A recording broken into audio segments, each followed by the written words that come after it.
kelepasan, ada kemenangan yang Tuhan berikan bagi kami. Karena itu biarlah Tuhan Engkau mencengkram kami di dalam hadirat-Mu. Jangan tinggalkan kami, karena di dalam hadirat-Mu kami mengalami persekutuan yang indah di dalam Engkau. Berfirman di tengah-tengah kami percaya firman-Mu adalah pribadi-Mu sendiri. Kami percaya firman-Mu tidak pernah berubah. Kami percaya firman-Mu sanggup memulihkan dan memberkati kami. Di dalam nama Yesus yang siap diberkati, percaya bersama katakan amin. Sebelum saudara duduk, berikan tepuk tangan sorak-sorai bagi teman-teman kita yang sudah melayani. Haleluya. Silakan duduk saudara. Shalom. Haleluya. Ini adalah minggu terakhir pembahasan kita. Minggu terakhir ini masih tetap tentang praise and worship atau tentang pujian penyembahan. Dan khususnya di minggu terakhir ini kita mengambil tema tentang true worshipers atau penyembah sejati atau penyembah yang benar. Bapak Ibu Saudara, kita perlu pahami bahwa penyembahan itu bukan berbicara tentang jarak, tetapi berbicara tentang hubungan. Amin. Sekali lagi, penyembahan itu bukan berbicara tentang jarak, tetapi berbicara tentang hubungan. Ya, nah dalam bahasa Yunani kata penyembahan, saya ulang lagi, itu menggunakan kata proskuneo. Proskuneo itu dalam pengertian sederhana itu adalah kissing, mencium. Nah, hubungan orang bisa mencium itu karena apa? Ada hubungan yang dekat, betul? Kan gak sembarangan saudara gak punya hubungan, saudara gak kenal orang, tiba-tiba saudara keluar, saudara ketemu orang, saudara peluk, lalu saudara cipika-cipiki. Betul? Orang bisa melakukan cipika-cipiki, ciuman kudus ataupun hanya karena hubungan. Kalau suami istri ya lebih dari cipika-cipiki saudara ya. Itu tergantung hubungan. Karena itu sejauh mana hubungan kita dengan Tuhan, itu akan menentukan kedekatan kita dengan Tuhan. Haleluya. Karena itu saudara, penyembahan itu harus betul-betul kita pahami dalam hidup kita. Karena kalau kita berbicara tentang penyembahan, maka itu bukan berbicara tentang liturgi. Itu bukan berbicara tentang kebiasaan, tetapi satu sikap dari hati yang rindu akan Tuhan. Karena esensi penyembahan atau esensi ibadah itu adalah perjumpaan kita dengan Tuhan. Amin. Tanpa perjumpaan dengan Tuhan, sebenarnya kita belum mengalami yang namanya ibadah. Karena ibadah itu esensinya adalah mengalami perjumpaan dengan Tuhan. Amin Bapak Ibu. Ya, karena itu penyembahan atau ibadah sejati itu tidak dihasilkan dari perasaan semata-mata. Karena apa? Karena perasaan itu saudara tidak stabil. Perasaan itu bisa berubah-ubah. Kalau kita lagi untung banyak, perasaannya bisa senang. Kalau kita lagi falling in love, lagi jatuh cinta, maka perasaan kita berbunga-bunga. Tapi begitu kita ada masalah, perasaan kita menjadi gundah gulana, perasaan kita menjadi sedih, perasaan kita menjadi kacau saudara. Apalagi kalau lagi putus cinta. Hubungan sudah berlangsung sekian lama lalu ditinggal. Itu hati itu kayaknya separuh nafasku telah pergi. Kenapa? Karena perasaan itu gampang terpengaruh. Nah penyembahan itu saudara, ibadah yang sejati atau penyembahan yang sejati atau true worshiper itu bukan berbicara tentang perasaan semata-mata. Karena perasaan manusia bisa berubah. Tetapi berbicara tentang penyembahan itu adalah suatu sikap hati yang rindu untuk menyembah Tuhan. Amin.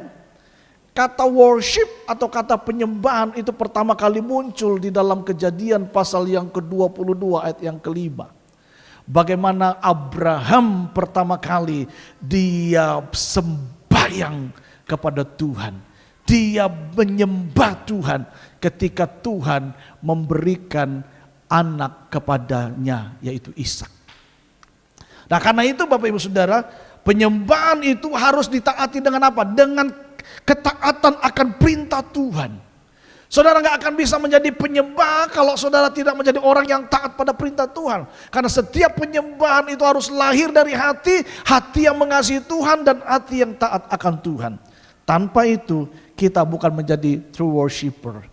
Kita cuma melakukan rutinitas dan liturgi ibadah kita. Nah karena itu hari ini saya mau beritahu kepada saudara, biarlah kita menjadi penyembah-penyembah yang benar, menjadi penyembah-penyembah yang sejati. Haleluya. Kenapa? Karena penyembahan itu adalah kekal. Wahyu pasal 4 ayat yang ke-9 sampai ayat yang ke-11. Wahyu pasal 4 ayat 9 sampai 11, Alkitab berkata demikian.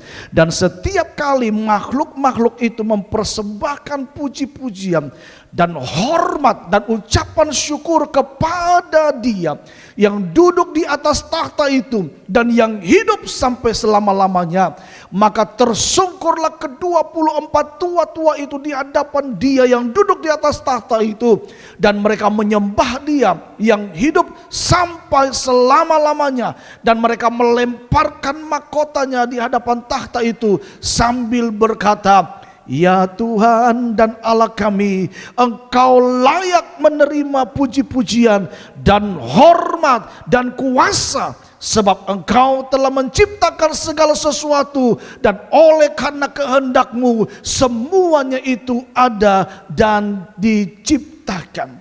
Bapak Ibu, ayat ini menunjukkan suasana penyembahan yang terjadi di surga. Ditandai dengan apa? Dengan sikap hormat dan pengagungan kepada Tuhan. Sikap hormat yang dalam akan Tuhan. Di mana kita membaca tadi di sana dikatakan ada 24 tua-tua. Mereka semua sujud kepada Tuhan dan melepaskan mahkotanya untuk hanya satu, menghormati dan mengagungkan Raja di atas segala raja.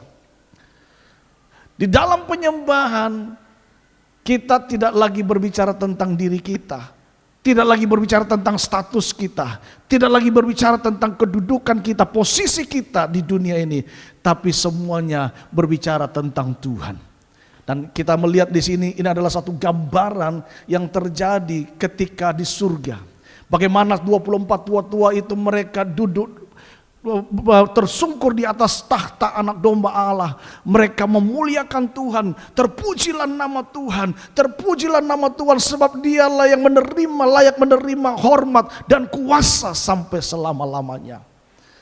Bapak Ibu Saudara, saya percaya gambaran suasana di surga yang terjadi pada waktu itu harusnya juga terjadi di bumi. Amin. Sebab doa Bapa kami dikatakan, datanglah kerajaan-Mu di bumi ini seperti di surga. Harusnya suasana penyembahan di surga harusnya itu terjadi di bumi. Tapi ada banyak kita menjumpai dalam ibadah, tidak ada orang yang mengalami perjumpaan dengan Tuhan. Kalau ditanya, kamu datang ibadah, kamu rasa hadirat Tuhan? Enggak. Kalau ditanya tadi waktu ibadah apa yang kamu alami? Enggak ada apa-apa. Ada sesuatu yang salah. Seharusnya waktu kita menyembah Tuhan, penyembahan yang terjadi di surga, suasana yang terjadi di surga harusnya terjadi di tengah-tengah kita. Waktu kita menjadi penyembah-penyembah yang sejati di hadapan Tuhan. Haleluya. Ada lagu Pentakosta. Suasana surga turunlah, suasana surga turunlah, kami berbakti padamu, suasana surga turunlah. Kita nyanyi suasana surga minta turun di tengah-tengah kita. Tapi pada kenyataannya kita nggak ngalami, ada yang salah. Dan yang salah bukan di pelayannya saja, tapi itu berbicara tentang pribadi kita. Karena penyembahan itu tidak berbicara tentang diwakili, tentang alat musik, tetapi penyembahan itu berbicara tentang pribadi kita dengan Tuhan. Masih ingat pengertian perbedaan antara pujian dan penyembahan? Kalau pujian itu berbicara tentang Tuhan, berbicara kepada Tuhan, sifatnya cuma satu arah, saya ke Tuhan, itu aja. Itu pujian. Entah dia lagu lambat, entah dia lagu cepat, kalau dia berbicara tentang Tuhan, berbicara kepada Tuhan, hanya sifatnya vertikal, itu adalah pujian. Tapi penyembahan itu beda. Penyembahan itu adalah berbicara dengan Allah. Amin. Di situ dibutuhkan apa? Keintiman kita dengan Tuhan. Di mana kita bisa bertemu muka dengan muka di dalam hadirat Tuhan. Itu nanti saya akan bagikan kepada saudara. Bagaimana Musa dia bertemu muka dengan muka di dalam hadirat Tuhan lewat penyembahan yang luar biasa. Nah Bapak Ibu Saudara, suasana surga itu harusnya terjadi di tengah-tengah kita. Ya, karena itu Bapak Ibu, pelayan pujian dan penyembahan itu merupakan pelayanan yang akan berlangsung sampai kekal. Amin. Pelayanan pujian penyembahan ini sudah akan berlangsung sampai kekal. Tidak akan pernah berhenti. Khotbah akan berhenti. Menginjil akan berhenti. Bahasa roh akan berhenti. Tetapi penyembahan itu tidak akan pernah berhenti. Karena itu akan kita terus kerjakan di surga. Amin saudara. Ya, saya juga tidak berkata begini bahwa nanti di surga satu pekerjaan kita cuma nyembah Tuhan, tidak juga saudara. Sebab Tuhan berkata begini, pada waktu nanti anak domba itu datang, dia mengangkat kita akan memerintah bersama dengan dia. Amin. Berarti ada pekerjaan-pekerjaan yang lain yang juga kita kerjakan. Tetapi salah satunya penyembahan itu adalah pekerjaan atau aktivitas yang harus kita lakukan setiap saat di dalam kekekalan. Haleluya. Ya. Karena itu orang yang tidak biasa menyembah di bumi ini, saya khawatir nanti di surga dia gak kerasan. Di dunia ini tempat kita melatih diri kita untuk kita menyembah Tuhan. Amin. Karena itu paksa diri saudara waktu saudara ada ibadah, waktu hatimu lagi kesel, hatimu lagi malas bernyembah, paksa diri saudara. Jangan ikuti keinginan saudara, jangan ikuti perasaan saudara. Karena perasaan saudara tidak akan membawa saudara untuk lebih dekat dengan Tuhan. Tapi hati yang sungguh-sungguh rindu akan Tuhan itu yang akan membawa saudara bertemu dengan Tuhan. Daud selalu memaksa dirinya ketika dia dalam tekanan yang kuat, dia nggak bisa untuk menyembah Tuhan. Dia berkata kepada jiwanya, hai jiwaku pujilah Tuhan. Waktu dia tertekan, waktu dia diserang oleh musuhnya, dia berkata, hai jiwaku serukanlah Allahmu, hai jiwaku bersorak-sorailah, hai jiwaku muliakanlah Tuhan. Amin. Jadi waktu saudara menyembah, perasaan saudara lagi malas, lagi nggak bergairah, harus dilawan. Jangan dibiarkan, udahlah. Apalagi kalau suasananya gak enak, mungkin musiknya salah-salah, musik salah-salah, harus malas nyanyi. Saudara penyembah Tuhan tergantung di sini. Saudara lupa bahwa penyembahan itu audiensnya itu adalah Tuhan, amin. Karena itu berbicara tentang hubungan kita dengan Tuhan, bukan berbicara tentang pemimpin pujian dengan jemaat, tidak. Tapi itu berbicara tentang saya dan Tuhan. Karena penyembahan itu adalah satu hubungan yang intim yang kita lakukan sebagai orang-orang yang sudah ditebus oleh darah anak domba Allah. Amin saudara. Nah, bagaimana kita bisa mempraktekkan suasana surga itu di bumi? Bagaimana kita bisa mempraktekkan pujian dan penyembahan yang terjadi di surga bisa kita alami di bumi ini, bisa kita kerjakan di bumi. Di dalam Alkitab Bapak Ibu Saudara sudah ada petunjuk bagaimana kita bisa melakukan pujian dan penyembahan. Ya, di dalam Alkitab itu sangat jelas sekali. Ya, ada cara-cara yang Tuhan sudah tunjukkan untuk kita bisa melakukan pujian penyembahan di muka bumi ini. Efesus pasal yang kelima, ayat yang ke-9. Ini yang akan saya bahas saudara ya.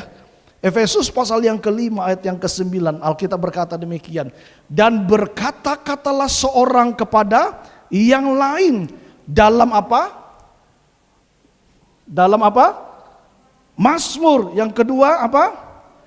Puji-pujian, kidung puji-pujian. Dan yang nyanyian rohani, bernyanyi dan bersoraklah bagi Tuhan dengan segenap hati. Bapak Ibu, menurut ayat ini ada 3 jenis pujian penyembahan yang harus kita nyanyikan atau kita pelajari, yang bisa kita lakukan sebagai umat Tuhan saat kita masuk di dalam hadirat Tuhan, waktu kita ada di bumi ini. Yang pertama itu apa? Bermazmur. Yang kedua apa? Kidung puji-pujian. Dan yang ketiga itu ada nyanyian rohani. Nah, saya akan masuk dulu di yang kedua, poin yang kedua. Nanti saya akan masuk pada poin yang pertama yaitu mazmur. Saya masuk dalam poin yang kedua dulu, yaitu kidung puji-pujian. Apa sih itu kidung puji-pujian?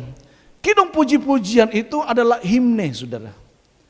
Ya, himne. Himne itu atau kidung puji-pujian itu adalah lagu-lagu rohani yang biasanya beberapa bait, ya, menunjukkan esensi firman. Ya, firman yang cukup mendalam tentunya harus kita nyanyikan. Dan itu dinyanyikan secara beraturan. Ada bait pertama, bait kedua, ref, bait ketiga, bait keempat, ref, begitu. Ya, itu himne, kidung puji-pujian. Jadi dia dinyanyikan secara teratur, esensinya sesuai dengan firman Tuhan. Lalu ada urutan-urutannya. Bait pertama, bait kedua, bait ketiga, bait keempat, ref. Atau nanti bait ke satu dulu baru ref, atau bait kedua baru ref lagi, begitu. Contohnya lagu apa? Lagu dalam kidung jemaat itu. Ya. Tiap langkahku diatur oleh Tuhan dan tangan kasih-Nya memimpinku. Di tengah gelombang dunia menakutkan, hatiku tetap tenang teguh. Masuk ke ref. Tiap langkahku, ku tahu ya Tuhan habis ref, naik lagi nanti ke bait kedua. Habis bait kedua nanti bait ke ref lagi. Habis ref nanti ada bait ketiganya. Biasanya begitu. Itu himne. Itu kidung puji-pujian. Ya. Makanya karena dia teratur dan sistematis, makanya dibuatkan buku supaya orang hafal. Karena apa? Selain teratur, sistematis, kata-katanya panjang. Ya toh? Ada bait pertama, bait kedua, bait ketiga. Ya. Nah, itu kidung puji-pujian. Nah, lalu kita lihat ada nyanyian rohani. Ini juga bisa kita pakai di bumi ini untuk kita memuji menyembah Tuhan. Nyanyian rohani ini atau spiritual song. Ciri-cirinya nyanyian rohani itu apa? Sukacita, tepuk tangan, angkat tangan, bersorak-sorak. Itu nyanyian rohani. Dan ini biasanya dilakukan oleh gereja Pentakosta atau karismatik. Makanya Bapak Ibu kalau lihat orang Pentakosta, orang karismatik itu nggak pernah diam. Rame. Karena ini nyanyian rohani, spiritual song, penuh dengan sukacita. Dia menyanyikan dengan segenap hatinya karena dituntun oleh Tuhan, dituntun oleh Roh. Ya, biasanya spiritual song ini atau nyanyian rohani ini, saudara, ciri-cirinya itu apa? Syairnya pendek, nggak panjang-panjang. Ya, terus apa lagi? Penuh dengan sukacita. Lalu apa lagi? Diulang-ulang. Ya, selalu diulang-ulang baitnya. Contoh lagu yang kita tahu, lagu lama. Dalam nama Yesus ada kemenangan. Kalau nyanyi Pentakosta dulu, saudara, itu sampai lompat-lompat. Dalam nama Yesus, iblis dikalahkan. Gitu, saudara ya. Sampai begitu, saudara. Dan memang lagunya pendek. Karena itu nggak perlu kidung lagu, nggak perlu dicatat, nggak perlu dibukukan. Cuman ditulis aja di LCD.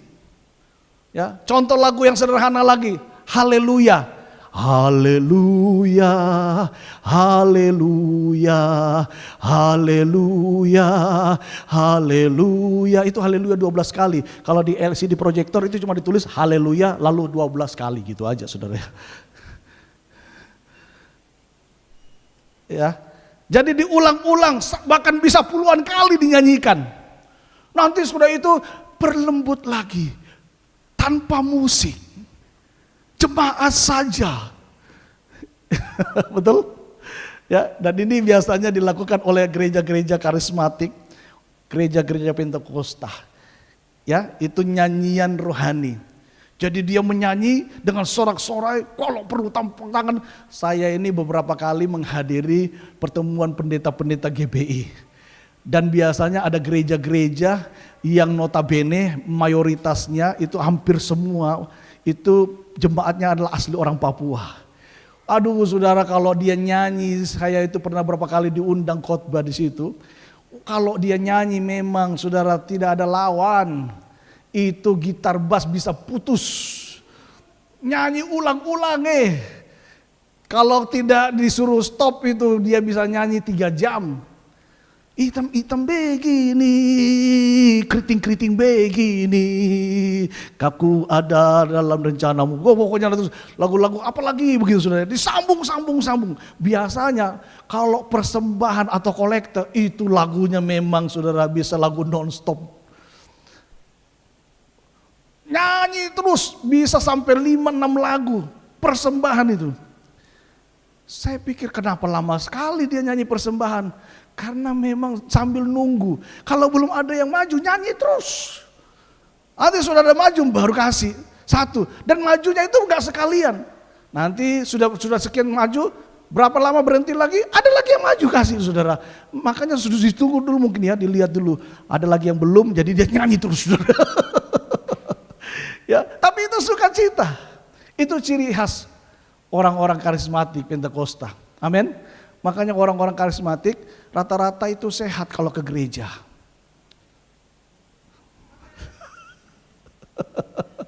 Kalau saudara datang ke gereja, pulang tambah sakit, tanda tanya. Berarti saudara tidak memuji Tuhan dengan segenap hati. Karena orang yang nyanyikan nyanyian dengan sungguh-sungguh terekspresi dengan segala sesuatu lewat jiwa tubuhnya. Amin. Karena memuji Tuhan itu kan ada 3. Dengan roh, jiwa, dan tubuh. Amin. Dengan roh tentu, dengan berbahasa roh juga. Tetapi juga dengan tubuh. Dengan tubuh apa? Angkat tangan, tepuk tangan, apalagi menari, itu dengan tubuh. Amin. Dengan jiwa, dengan berkata-kata. Itu dengan kita memuji menyembah Tuhan. Amin. Nah saudara, itulah nyanyian rohani. Jadi ciri-cirinya apa? Sukacita, tepuk tangan, syairnya pendek, dinyanyikan berulang-ulang, ya. Makanya nggak perlu lagu kidung jemaat. Tapi saudara yang Tuhan mau apa? Yang berikut, yang ketiga, yang pertama itu Mazmur. Mazmur itu apa saudara? Mazmur itu adalah menyanyikan nyanyian dari kitab Mazmur. Itu Mazmur. Pengertian yang pertama, Mazmur itu adalah menyanyikan nyanyian dari kitab Mazmur. Contoh, saudara ambil Mazmur 23, itu bisa dinyanyikan dan itu sudah dijadikan lagu. Hampir semua orang Kristen pasti tahu lagu itu kan. Mazmur 23 apa? Tuhan adalah gembalaku,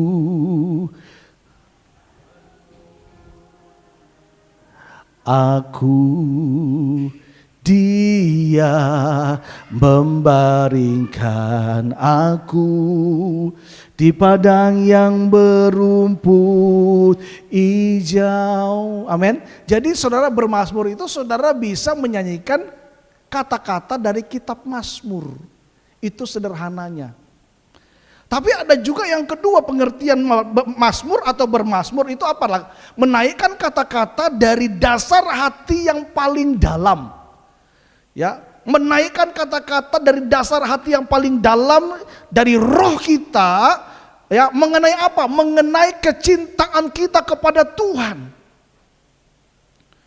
Jadi bukan cuma sekedar diucapkan, tetapi dilagukan, dinyanyikan. Itu bermazmur. Saya minta pemain musik satu bisa. Soalnya nggak ada stand mic nih. Kalau saya mau tirukan nggak ada stand mic nggak enak. Boleh siapa pemain musik? Koko dan sebagainya. Lagi terangkat. Lagi nggak? Oke, lagi naik ke surga. Kita tunggu dia turun ke bumi. Oke, saudara. Jadi bermazmur itu apa?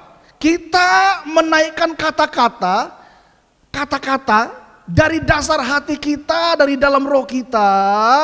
Tentang apa? Tentang kecintaan kita kepada Tuhan. Bukan cuma diucapkan tapi dilagukan. Nah, hampir mirip dengan berdoa. Cuman berdoa itu kita nggak lagukan, kita nggak nyanyikan, kita cuma mengucapkan. Contoh, waktu saudara berdoa misalnya mengucap syukur, karena penyertaan Tuhan. Tuhan, terima kasih Engkau sudah menyertai aku dalam perjalanan hingga aku boleh tiba di tempat ini dalam perlindungan dan anugerah Tuhan. Dalam nama Yesus, haleluya, amin.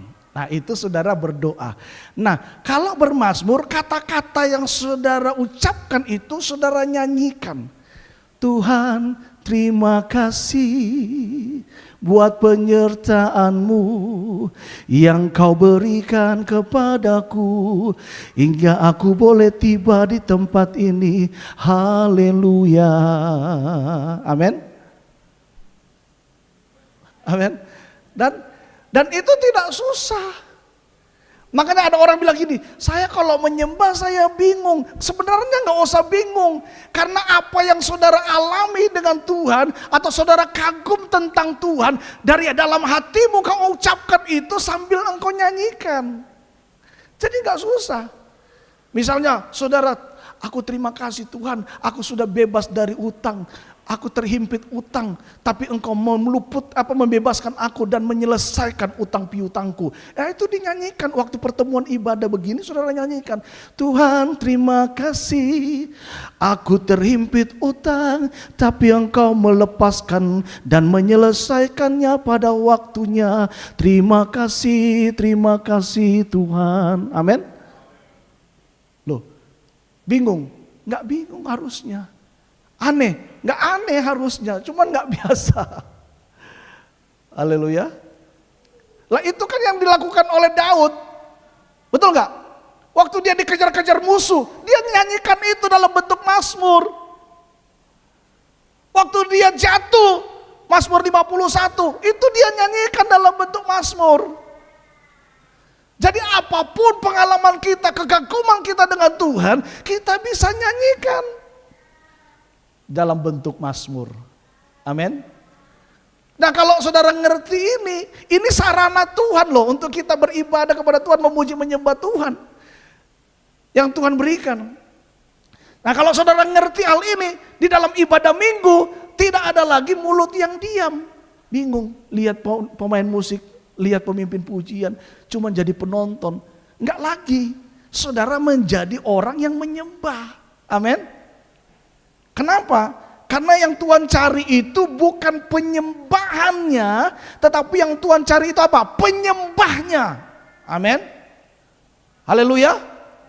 Tuhan tidak cari penyembahan, tapi Tuhan cari apa? Penyembah yang menyembah Dia dalam roh dan kebenaran. Itu sebabnya Yohanes pasal 4 ayat 23-24 ya.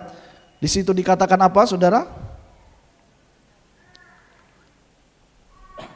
Tetapi saatnya akan datang dan sudah tiba sekarang bahwa penyembah-penyembah benar akan menyembah Bapa dalam roh dan kebenaran. Sebab Bapa menghendaki penyembah-penyembah demikian. Allah itu roh, barang siapa menyembah Dia harus menyembahnya dalam roh dan kebenaran.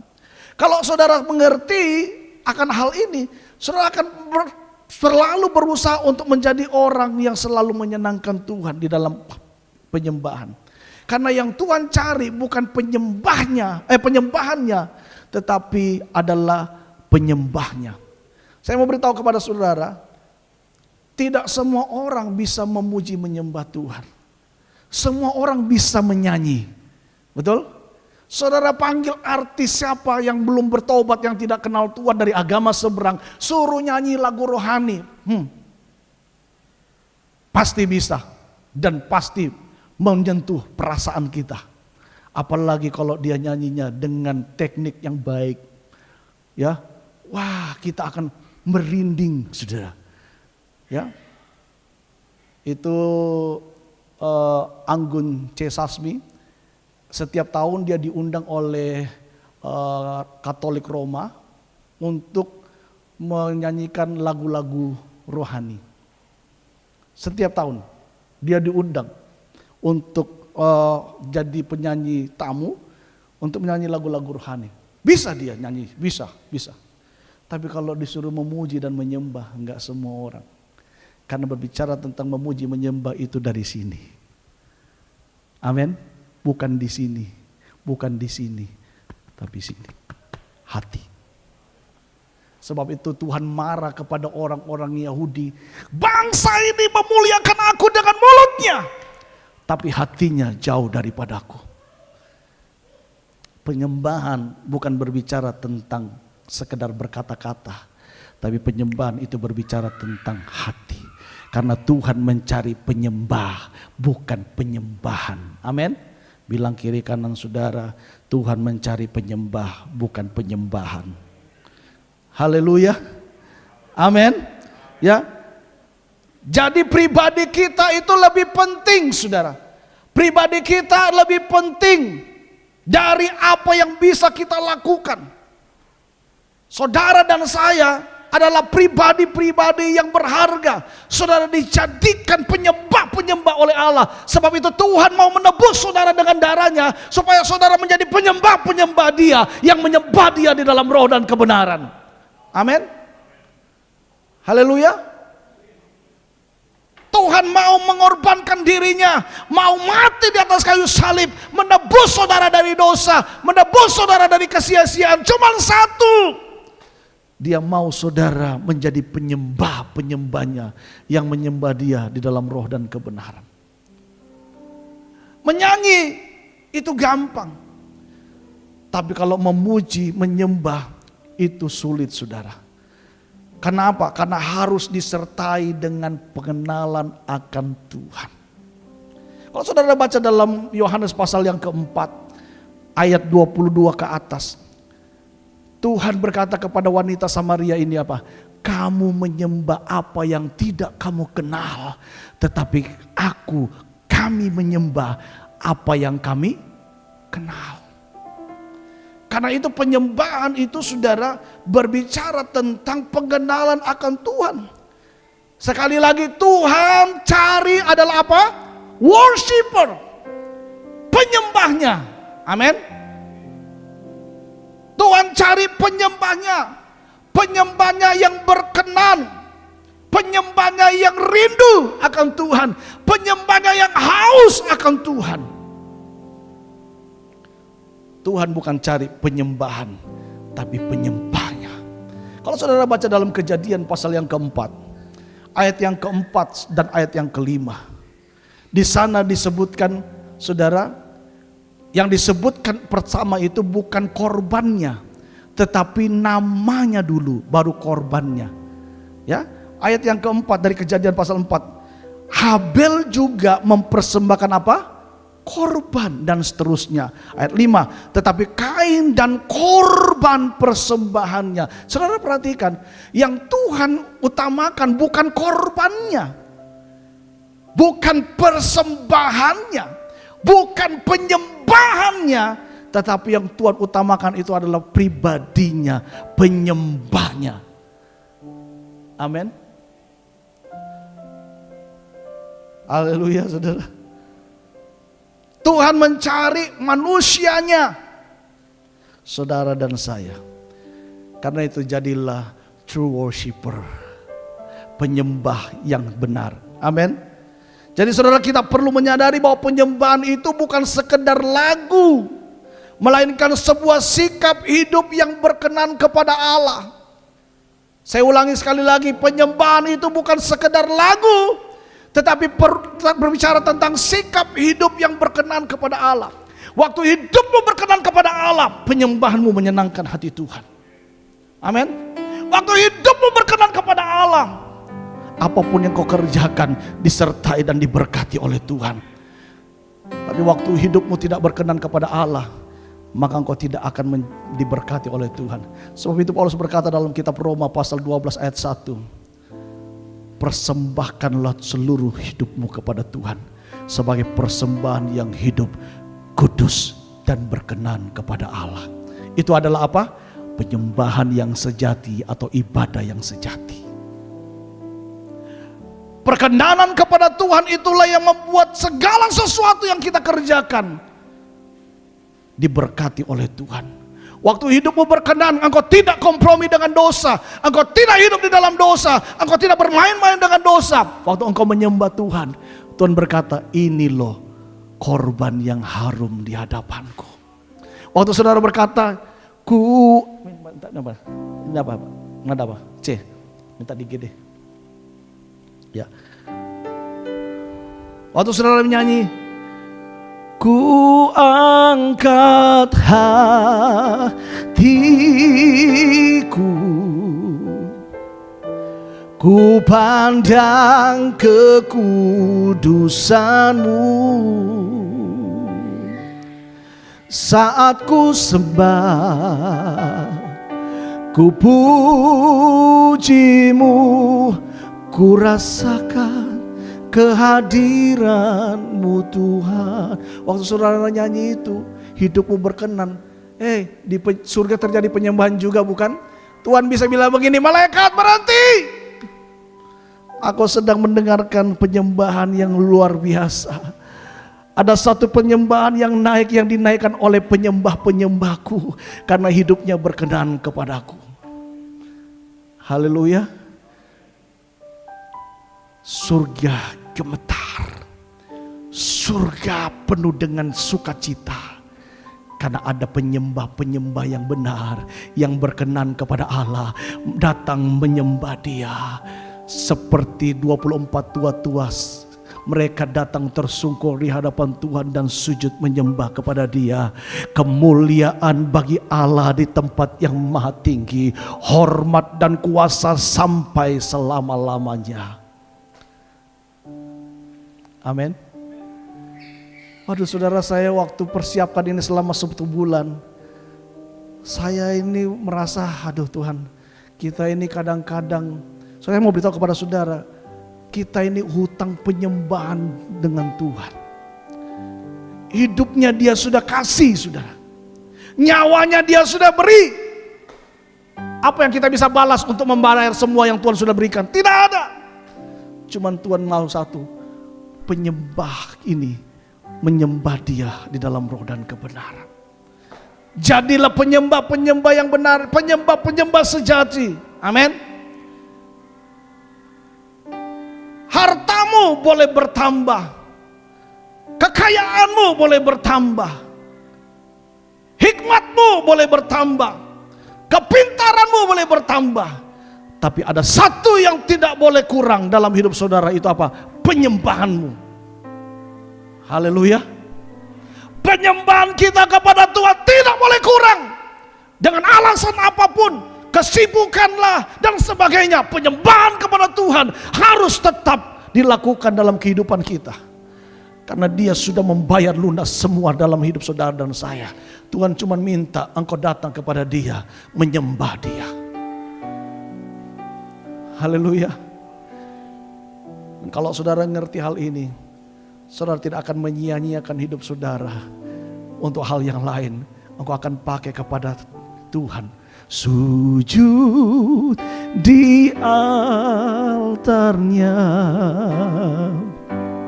ku bawa hidupku, ku terima anugerahnya. Dia ampuniku dan bebaskanku. Dia ubah hidupku, barui hatiku. Sesuatu terjadi saat datang di altarnya. Lagi sujud di altarnya, sujud di altarnya. Yes Lord. Ku bawa hidupku, ku terima anugerahnya. Dia ampuniku dan bebaskanku. Oh, Dia ubah hidupku, barui hatiku, sesuatu terjadi saat datang di altarnya. Saya percaya waktu saudara datang kepada Tuhan dengan hati yang rindu Tuhan, Engkau menjadikan hidupmu sebagai penyembah-penyembah yang benar, sesuatu akan dikerjakan dalam hidup saudara. Minggu lalu kita sudah belajar bahwa di dalam pujian penyembahan ada kuasa. Dan saya percaya waktu saudara membangun hadirat Tuhan di dalam penyembahan, engkau yang sakit disembuhkan, engkau yang lemah dikuatkan. Amin. Nah, saudara, karena itu bangunlah penyembahan di hadapan Tuhan. Kita harus menyadari bahwa saya adalah penyembah, dan Tuhan menebus saya untuk menjadi penyembah-penyembah. Amin. Bilang kiri kanan saudara, engkau ditebus Tuhan untuk menjadi penyembah. Haleluya. Yang terakhir, saya akan membagikan beberapa tokoh Alkitab yang Tuhan pakai hidup mereka menjadi penyembah.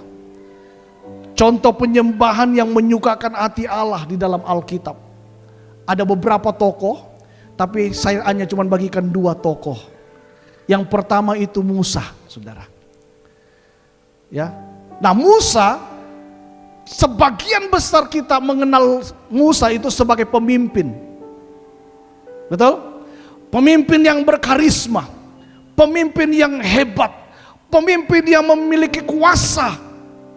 Tapi kita tidak pernah tahu bahwa sebenarnya Musa, selain dia seorang pemimpin, dia adalah juga seorang penyembah.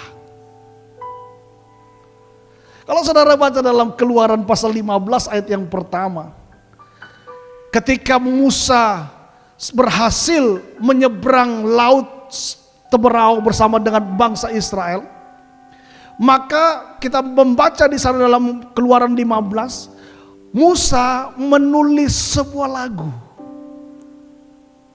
Dan lagu itu dinyanyikan oleh seluruh orang Israel. Lagu itu berbicara tentang bagaimana penyertaan Tuhan atas bangsa Israel. Bagaimana Tuhan itu yang mulia, yang agung, luar biasa, menyertai umatnya. Kalau saudara baca di dalam ayat yang ke-1, nanti saudara baca keseluruhannya ya, dari pasal 15 ini mulai ayat 1 sampai ayat 22. Tapi saya ambil di ayat 1 saja. Di situ dikatakan, pada waktu itu Musa bersama-sama dengan orang Israel menyanyikan nyanyian ini bagi Tuhan yang berbunyi, baiklah aku menyanyi bagi Tuhan, sebab ia tinggi luhur, kuda dan penanggungnya dilemparkannya ke dalam laut, dan seterusnya dan seterusnya. Dan saya mau beritahu kepada saudara, lagu yang ditulis oleh Musa, lagu yang dinyanyikan oleh Musa, di surga itu dinyanyikan. Pernah baca ayatnya enggak? Wahyu pasal 15 ayat yang ketiga. Wahyu pasal 15, lagu Musa ini dinyanyikan di surga, saudara.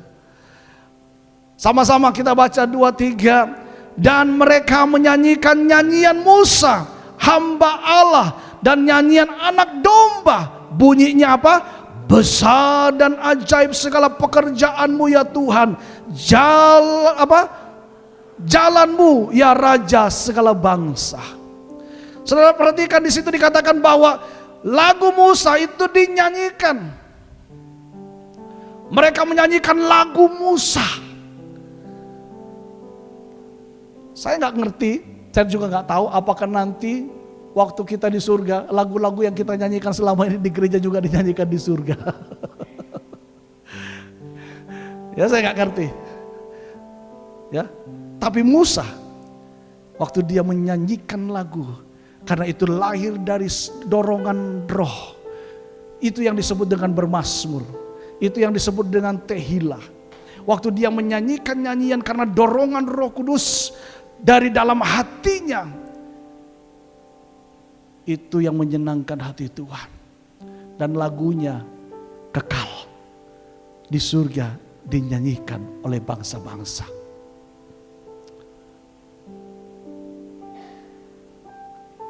Undang-undang hak cipta itu musik sekuler sudah diberlakukan.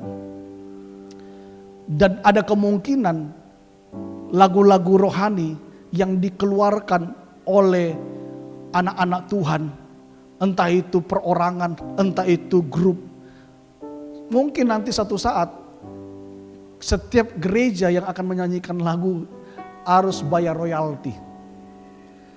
Makanya di YouTube sekarang sudah mulai ditekan karena hak cipta. Lagu-lagu rohani yang kita nyanyikan kalau kita upload di YouTube, itu dalam beberapa bulan itu bisa nanti hilang. Ya, karena itu disebut apa? Melanggar hak cipta. Makanya harus ditulis itu copyright atau apa istilahnya itu? Apa? Apa? Biasa kalau dia nyanyikan lagunya orang lain loh, istilahnya itu apa itu? Cover. Makanya harus tulis cover lagunya Sydney misalnya begitu. Kalau tidak dari YouTube menghapusnya. Ya. Dan kalau itu terjadi, mau nggak mau saudara, gereja-gereja harus buat lagu sendiri untuk gerejanya. Iya, mau nggak mau, kalau semua lagu-lagu baik lagu rohani dan penyanyi-penyanyi rohani juga meminta hak cipta, mau nggak mau. Makanya pemain-pemain musik ini harus menjadi penyembah-penyembah supaya dari hidupmu yang melayani Tuhan dan hidupmu yang menjadi penyembah, engkau bisa melahirkan nyanyian-nyanyian rohani yang bisa memberkati umat Tuhan dan bisa menyenangkan hati Tuhan. Amin. Pemain musik, singers, haleluya. Ya, harus itu dilakukan mulai sekarang. Nah, dirinya harus menjadi penyembah. Musa ini menjadi penyembah yang berkenan kepada Allah. Tuhan suka sekali dengan nyanyian Musa, saudara. Kenapa? Karena Musa bukan sekedar bernyanyi. Musa bukan sekedar berkata-kata. Tetapi Musa mengekspresikan kata-katanya dengan hati yang mengasihi Tuhan. Kenapa? Karena Musa mengenal siapa Tuhannya. Amin. Orang yang gak mengenal siapa Tuhan, dia gak akan bisa menyembah Tuhan dengan hati, gak bisa. Karena itu penyembahan itu dimulai dari pengenalan yang benar. Saudara harus mengenal siapa yang saudara sembah. Kalau saudara gak mengenal siapa yang saudara sembah, saudara gak akan bisa menyembah. Dan untuk mengenal siapa yang saudara sembah, itu bukan cuma sekedar baca Alkitab atau Alkitab, tidak. Saudara harus menghidupi Alkitab, firman Tuhan itu. Karena intinya adalah Musa mengenal pribadi siapa itu Tuhan. Kalau kita baca dalam Keluaran pasal 33 ayat yang ke-11. Di sana dikatakan Musa itu mengenal Tuhan. Ayat 11 dari Keluaran 33. Dan Tuhan berbicara kepada Musa dengan apa? Dengan apa? Dengan apa?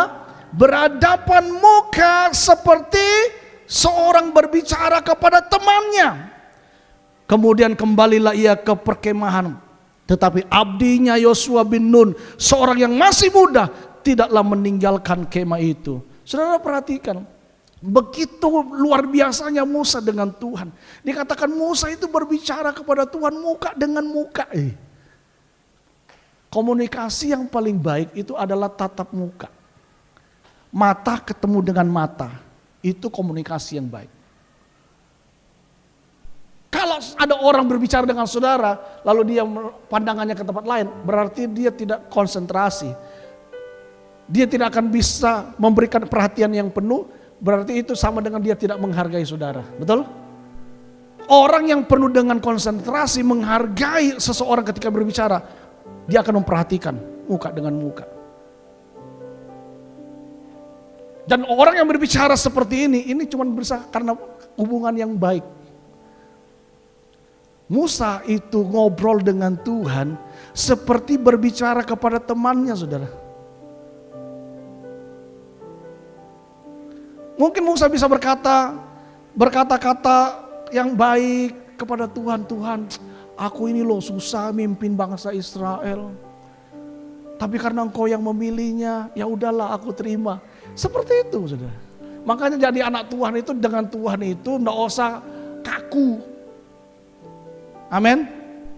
Berdoa dengan Tuhan yang terhormat, Tuhan di surga. Hamba datang kepadamu, ya Allah. Mohon kiranya perkenanan Tuhan. Hamba akan melakukan perjalanan ya Tuhan. Izin kiranya malaikatmu menyertai hamba. Tuhan bilang, kau terlalu banyak basa-basi. Dengan Tuhan itu apa adanya. Amin. Nggak usah ngomong dengan Tuhan muka dengan muka. Begitu dekatnya. Pengenalan akan Tuhan itu membuat pujian dan penyembahan yang kita naikkan kepada Tuhan menyukakan hati Tuhan. Amin. Seperti Musa, begitu dekatnya dia. Kenapa? Karena dia mengenal siapa Tuhannya. Karena itu waktu dia menyembah Tuhan, gak menjadi beban. Aduh, susah. Aduh, lagu ini lagi. Gak usah pusing. Waktu nyembah, itu menjadi satu kesukaan. Karena di saat saya menyembah, saya bertemu dengan Tuhan. Haleluya. Di saat saya menyembah, saya bertemu dengan Tuhan. Kalau saudara punya pemahaman ini, saudara akan merubah seluruh penyembahan saudara di hadapan Tuhan selama ini. Amin.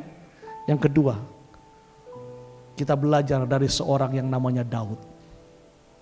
Kita tahu Daud ini adalah seorang raja yang luar biasa, tetapi dia juga adalah pemazmur yang luar biasa.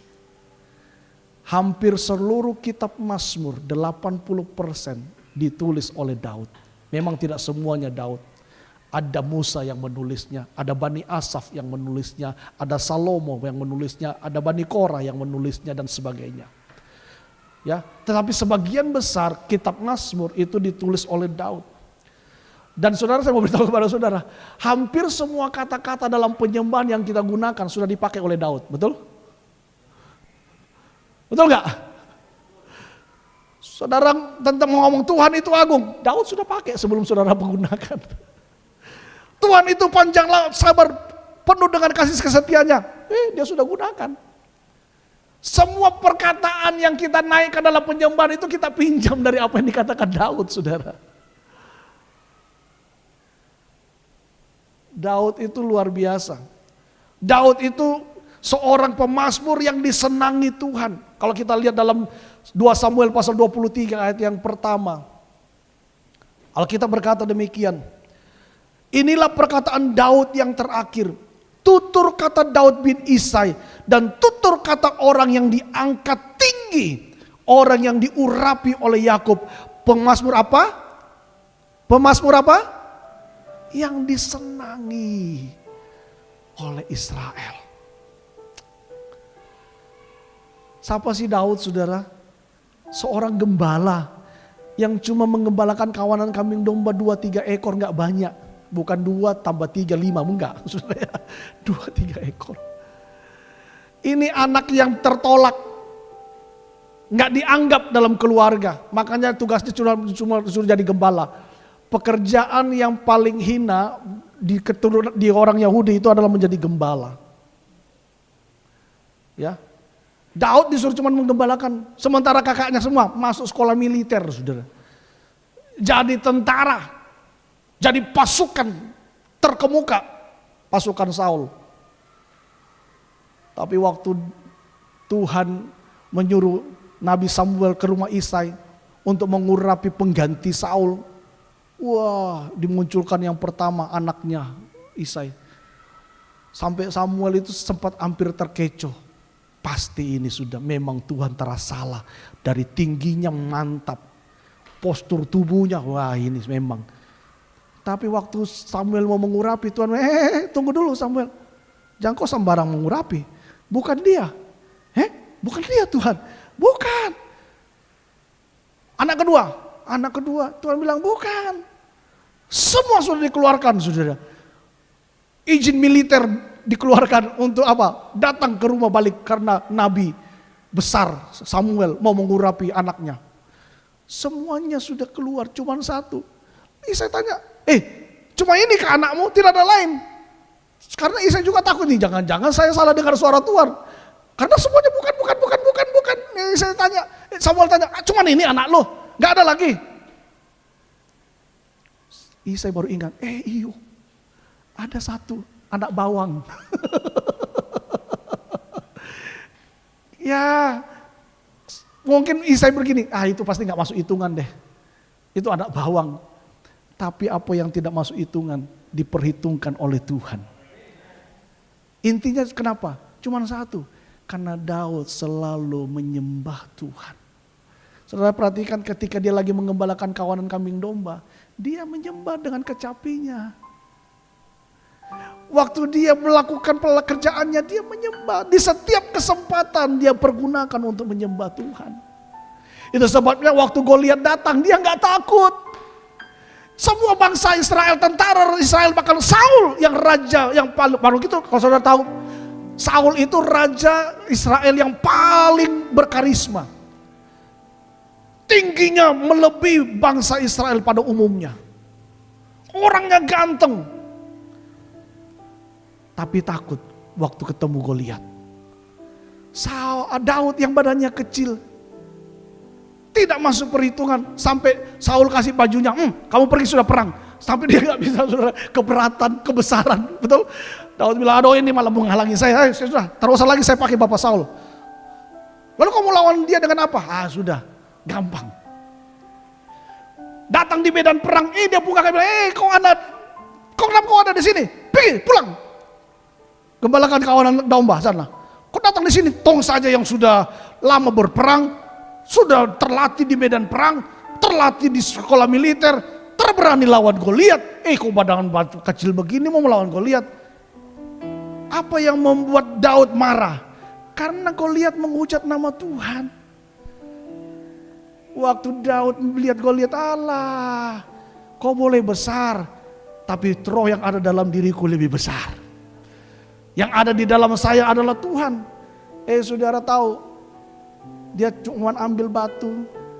Saya percaya Daud itu sudah terlatih. Bukan kebetulan ya waktu dia, puji Tuhan kena. Enggak, itu dia sudah terlatih, saudara.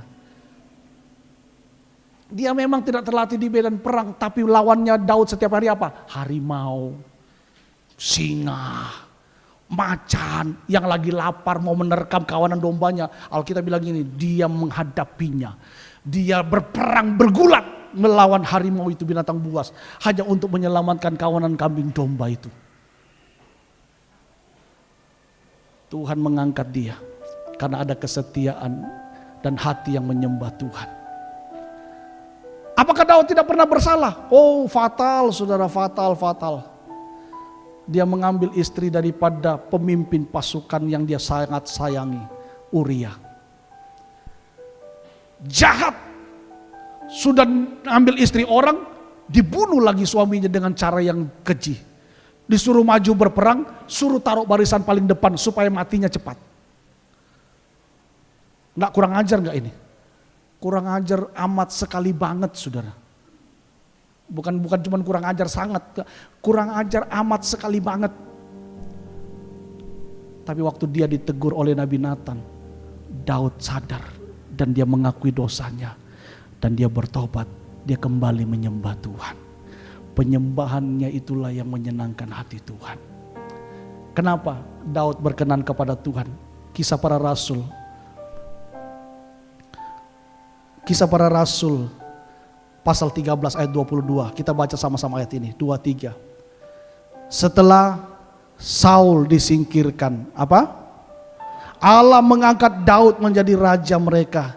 Tentang Daud, Allah telah menyatakan, aku telah mendapat Daud bin Isai, seorang yang berkenan di hatiku dan yang melakukan segala kehendakku. Amin. Saya rindu jemaat GBI KWFC adalah jemaat yang berkenan di hadapan Tuhan.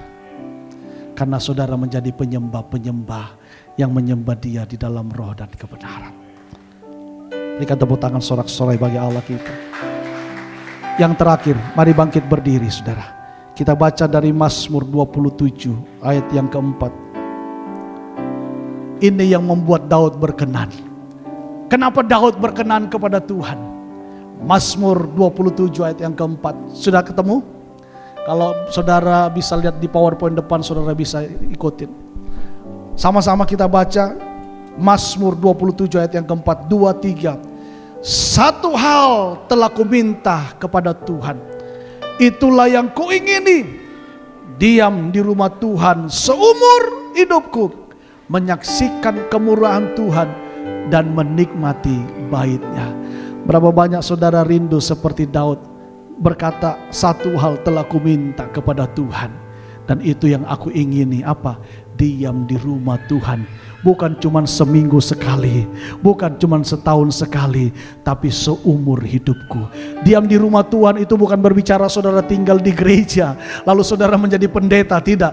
Diam di rumah Tuhan artinya saudara membangun hubungan saudara dengan Tuhan setiap waktu, setiap saat di dalam hadirat-Nya. Amin. Lewat pujian penyembahan yang saudara bangun, saudara sedang berada di dalam rumah Tuhan. Dan saya percaya waktu itu kau bangun setiap hari, engkau bangun setiap hari, engkau kerjakan setiap hari, engkau bangun setiap hari, engkau kerjakan setiap hari. Itu yang menyenangkan hati Tuhan. Haleluya. Kita sudah belajar 1 bulan ini tentang penyembahan. Saya harap ini mengubah cara saudara menyembah dengan Tuhan. Amin. Haleluya. Angkat hati saudara, sembah Dia. Haleluya. Saudara bisa bermazmur dengan kata-kata yang saudara nyanyikan kepada Tuhan. Haleluya. Oh,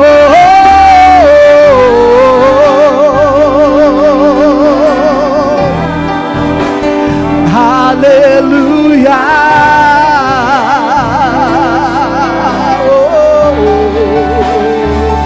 Ku sembah Kau Tuhanku, ku tinggikan nama-Mu.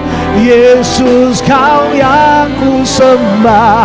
Yesus, Kau yang ku sembah. Ku sembah Kau Tuhanku, ku tinggikan Kau Allah. Yesus, Kau yang ku sembah. Yesus, Kau yang ku sembah. Ku sembah Kau Allahku, ku tinggikan Kau Tuhan. Yesus, Kau yang ku sembah. Yesus, Kau yang ku sembah. Ku sembah Kau Allahku, ku tinggikan Kau Tuhan.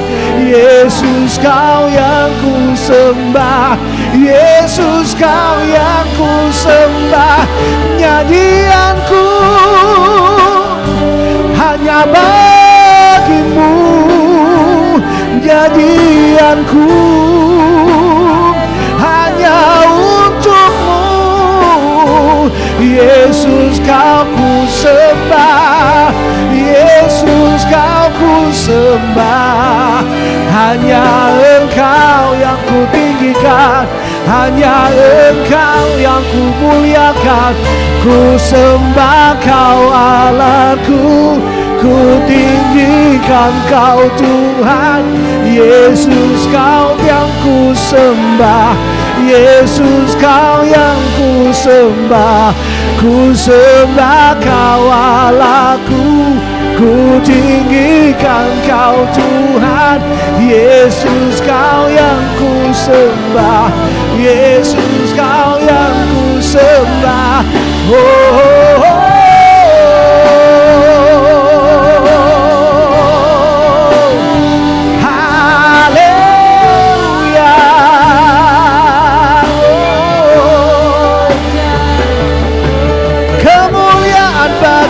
Tuhan di tempat yang maha tinggi.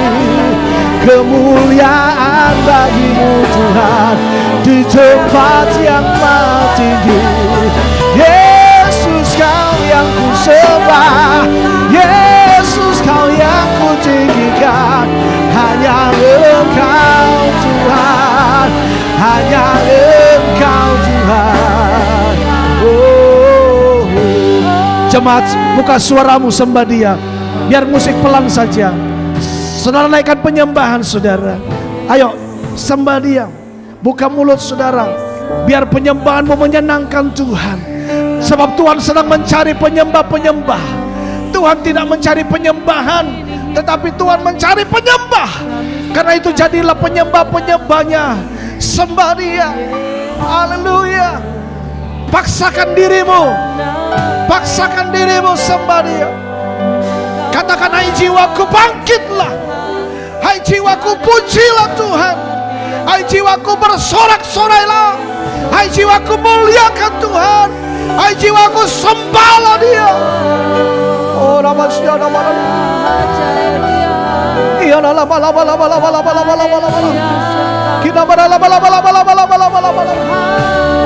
Haleluya.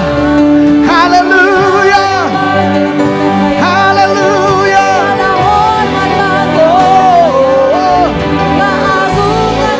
Haleluya. Sujud di altarnya, ku bawa hidupku,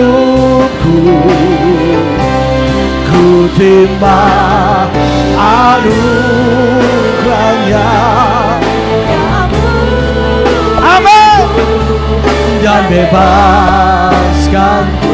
Dia ubah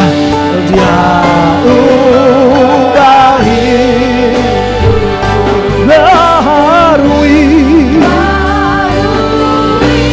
hatiku. Sesuatu terjadi saat datang Dia. Lagi sujud di altarnya. Angkat tangan saudara, sembah Dia. Sujud. Yes Lord. Lama. Hidupku, ku terima anugerahnya. Dia ampuniku dan bebaskanku. Dia ubah hidupku, barui hatiku. Sesuatu terjadi saat datang di altarnya. Kesembuhan terjadi.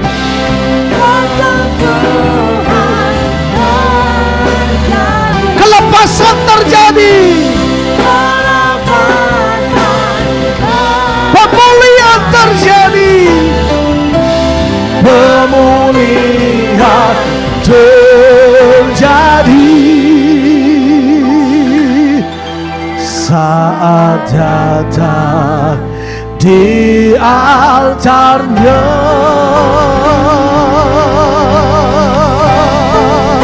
Sorak-sorai lebih panjang lagi bagi Allah kita.